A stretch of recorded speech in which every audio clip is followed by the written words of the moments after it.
So let's talk about the etiology of metabolic alkalosis. Okay, so there is increased in bicarbonate, okay, inside the system. So that's increased bicarbonate can be because of, one is the bicarbonate you are giving from outside. Say you are giving a soda bicarb infusion. Yes, one is you are giving from outside, another one whatever is there inside the body is not getting excreted. So either it is a addition of a base or there is a defective excretion of the base or an impaired ability to excrete the base. We are going to see the examples for these two. So metabolic alkalosis, broadly we divide into two types of alkalosis, that is, one is a chloride responsive one, another one is a chloride resistant one. Chloride responsive metabolic alkalosis, just remember it is a volume depleted state. Chloride responsive means, say normal saline, you give sodium chloride from outside, you give an NS bolus from outside, and if the body is responding, means it means what?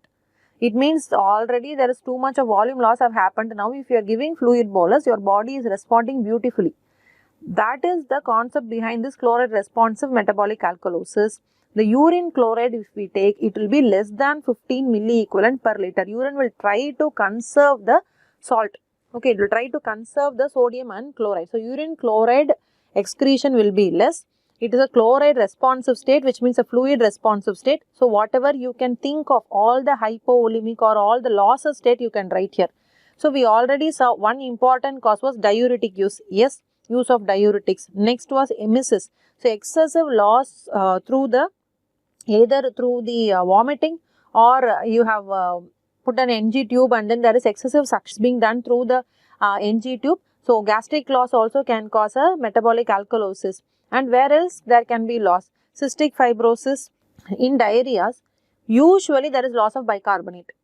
Okay, there is water loss, bicarbonate loss, electrolytes loss. But one condition, that is chloride losing diarrhea, it's an autosomal dominant condition where here there is bicarbonate is not lost. Instead of bicarbonate, chloride is lost.